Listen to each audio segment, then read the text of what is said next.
We're joined by voices from the ground on the broadcast this evening. We've got Dr. Sanjeev Chaubey, who's the head of Department of Internal Medicine, Suntec Hospital in Shanghai. We're also joined by Siddharth Sinha, who has been living in Shanghai since the last 15 years. I'd like to take the first question to you, Dr. Chaubey. Give us a sense of what the past 2 months have been like for you in Shanghai. Have you witnessed an influx of patients? Yeah, actually, in the first 2 weeks of April, there was a complete lockdown, and we are not allowed to visit the hospital. And after that, since the medical services come under the emergency services, so later on they allow us to go hospital and see the patients in very restricted manner with the proper COVID protocols, including the testing, that COVID test, nucleic acid test. And we used to see the patient, but we are not receiving very emergency. We have to transfer this many patients to the public hospital because they are open and they have a setup for them, a special setup for them during that time. But later on, slowly they ease out and things getting much easier. And for the people also now, they can access the hospital with the permission of the neighborhood. Right, that's good news. I'd like to take the same question to Siddharth Sinha, please. Siddharth Sinha, give us a sense of what the past 2 months have been like for you in Shanghai. All right, hello and good evening to everybody back home. Well, 2 months have been something that we had never thought that we'll have to experience in our lifetime for sure. I think the major takeaway from these 2 months of lockdown would be that we've learned a lot of things, whether how to run our household or how to run our businesses. A lot of things that we have learned that we would not have, or we have practiced that we would not have imagined if this pandemic or if this lockdown had not happened. Whether it's group buying and getting closer to the community, getting together to get household things, groceries, or in business, working work from home and doing even banking transfers through video calls and all those things. So there are a lot of things that this is the new normal, that this can happen again. A lot of things that we have learned that we would not have otherwise even known about. Right. Yep. Dr. Chaubey, several experts and analysts have questioned China's enduring commitment to the zero COVID policy and its debilitating economic impact on China. And as I just mentioned, it has a ripple effect on the rest of the world. What are your thoughts on the zero COVID policy? Well, the zero COVID policy, you can say somehow it was successfully, they perform it and they manage well, and people have shown the patience, and actually you can say that it's a good collaboration between the government and the people together to make this happen. But still cases are there, but they are opening tomorrow. That's true, but only those areas which is completely cleaned.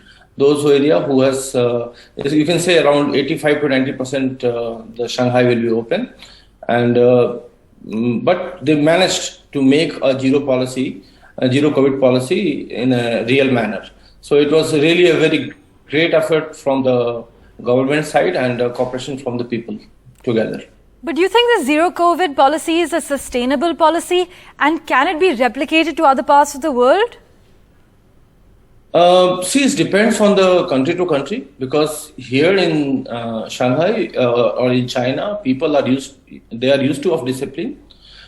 They know how to follow the government order and everything, rules and regulations. They are used to of following this for the quite long time, probably more than 40-50 years. So it's become a habit of the people. But I can't make a comment for the other country whether the zero COVID policy can work out or not, because you have seen the cases. But as a in medical Brazil. professional, do you think the zero COVID policy is sustainable? That's what I said. It's depend on the country to country. It's not like in the US. You have seen that they have opened everything. And you can see in China, you're showing the picture at the moment, people are maintaining the social distancing and everything. Yes, of course, they are mentally fed up, if they will prolong this lockdown period. But ideally, we all are human beings. It's not possible to make or sustainable to make a zero COVID policy, and that's true. It's not possible at all. But China did it. Right. Siddharth Sinha, you've been in Shanghai for 15 years. Take us through some of the policies that have been introduced now to bring the economy back to life. How are citizens like you benefiting at the moment? Well, it's hard to say that how we are going to be benefiting, but you have to understand that when there is so much of an economic impact of the lockdown, when you have the city and more broadly the whole region around it is completely closed of any kind of economic activities, you're bound to have ripples and you're bound to have losses. The government, of course, we have to say that the government, of course, is announcing SOAPs, is announcing tax rebates and discounts in different ways that would encourage entrepreneurs, that would encourage the industry to continue to come back in full form and start their manufacturing. Having said that, I think it is a perfect time. I'll take a clue from what Dr. Sanjeev said, is that I think this is a perfect time for opening the lockdown. It's been 60 days, and if you look at the numbers, it's been over the last few weeks, the numbers have consistently been dropping. And as of today, when we speak, we have 9 positive cases and 22 asymptomatic cases out of 26 million people in the city. So I think that zero COVID policy, how sustainable it is or how good it is, the policy for others to follow, it's something that cannot be debated, but it's definitely something that I think the outcome itself over the processes that have been followed and the outcome that you're going to see of economic rebound is something that other global cities in the world must learn from. So back to your question is that how are these policies going to benefit? Yes, these policies are going to benefit just as it has benefited in the past COVID cases around the world. Whether we look at India, Asia, Europe, or China in the past, also Wuhan was closed, but it bounced back and it was one of the most important manufacturing bases. So yes, there are policies that are going to be helpful. Factories are coming back, even though they're going to be working under a closed loop.